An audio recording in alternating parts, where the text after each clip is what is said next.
A blessed day po sa atin mga ka-truth seeker. Welcome to Unlearn Error, Spread the Truth. This program has two purposes. That we may unlearn Arminianism, humanistic views, and that we may spread unpopular but biblical apostolic doctrine.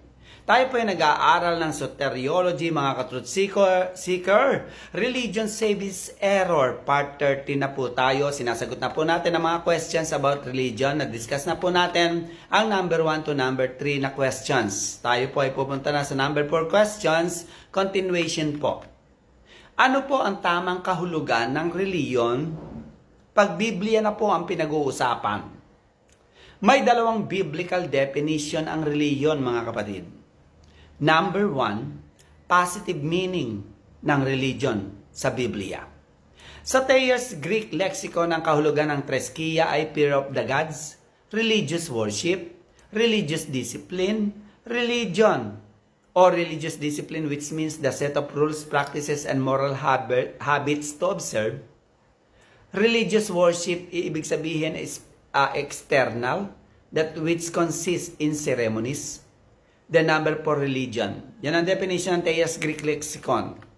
At kung iuugnay natin ang Treskia sa loob ng Biblia at sa Thayer's Greek lexicon, mga ka-truth seeker, we may define religion as this.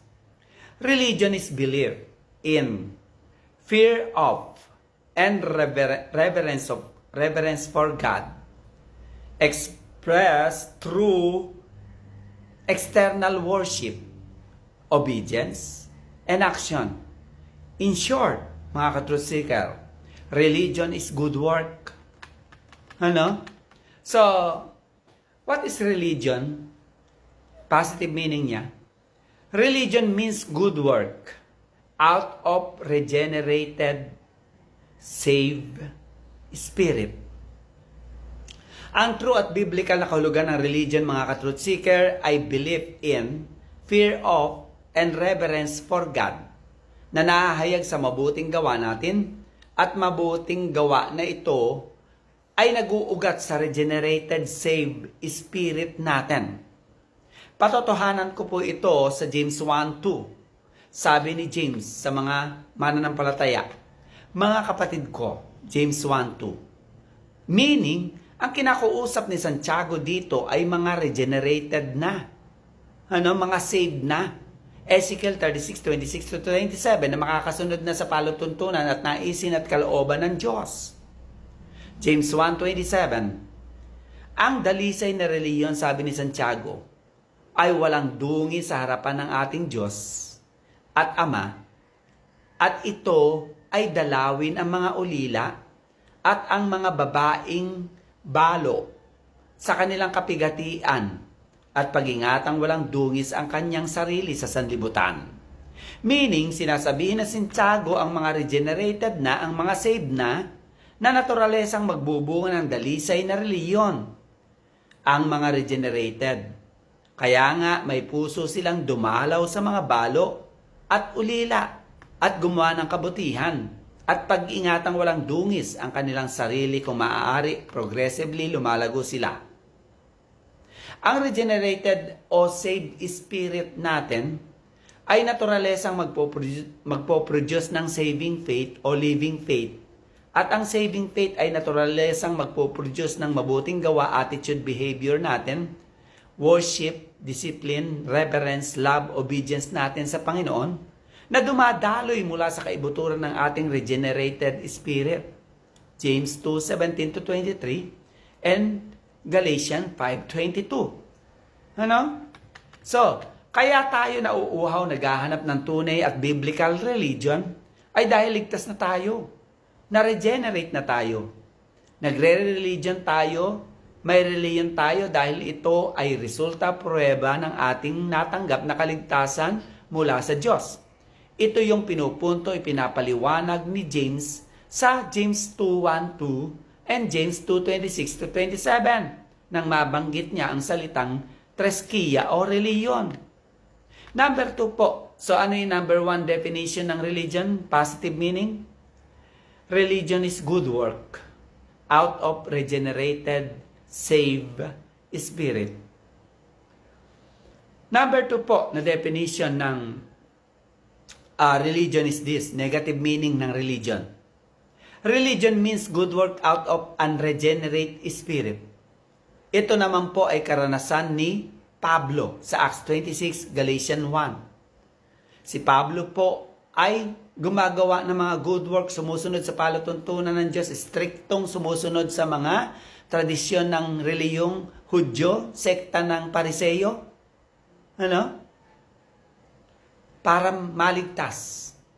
So, ang dinidefine natin ngayon is religion means good work out of unregenerate spirit. Gumagawa si Pablo na nag-uugat doon sa espiritu niyang hindi pa nare-regenerate. Yung good work at yung religion. Ang unregenerate, unsaved spirit po ay naturalesang magpo-produce ng natural faith, dead faith, at ang dead faith ay naturalesang magpo-produce ng mabuting gawa, attitude, behavior, worship, discipline, reverence, love, obedience din sa Diyos. Ang problema, hindi ito nakakaabot sa pamantayan ng kaluwalhatian ng Diyos. Ito ay madalas tainted by sin, self-deception, and unnoticed wrong motive. At ang pagkauhaw o paghahanap ng tunay at biblical religion ay superficial lang para sa mga unregenerate. Or kung makahanap man ng biblical true religion, ito ay panlabas lamang ng pagkaramdam at hindi nag-uugat sa regenerated, sincere, and truthful spirit. Hindi magtatagal ay manlalamig, tatalikod ng tuluyan ang mga professing Christian na ito. Christian by lips lang. Umaattend sa church, nagwo-worship sa church, kasama sa church, naglilingkod sa church, pero they are professing Christians, Christian by lips lang. So, religion is good work out of unregenerate spirit. Ito yung negative meaning. Nagwo-worship, disiplinado, mas stricto pa ngang sumusunod sila sa Diyos para ma-please ang Diyos, para maligtas sa puot ng Diyos. Legalism po ito. At self-righteous sila. Sa tingin nila, mas righteous sila sa mga nagsisimba. Si Pablo, karanasan niya ito. Gumagawa siya ng mabuti sa pamamagitan ng pag-uusig sa mga Kristiyano. Ang problema, hindi pala siya regenerated, hindi pala siya ligtas. Ito yung pakahulugan ni Pablo sa reliyon na matatagpuan sa Acts 26 at Galatians 1. Acts 26:5 sabi diyan, kung ibig ng mga Hudyong ito na nagagalit sa akin na maging saksi na alinsunod sa lalong mahigpit na sekta ng aming reliyon, ay nagbuhay akong isang pariseyo sa reliyong Hudyo. Acts 26:10, kinulong ko nga ang mga Kristiyano, pagkatanggap ko ng kapamahalaan sa mga pangulong saserdote, sila'y pinapapatay, ibinigay ko ang aking pagsang-ayon laban sa mga Kristiyano. Galatians 1:13, sapagkat inyong nabalitaan ng aking pamumuhay, sabi ni Pablo, ng nakaraang panahon sa reliyon ng mga Hudyo, kung paanong aking inuusig na malabis at nilipol ang iglesia ng Diyos. Galatians 1:14, at ako nga ay nangunguna sa reliyon ng mga Hudyo, na higit kaysa marami. Palibhasa, totoong masikap ako sa mga salit-saling sabi ng aking mga magulang.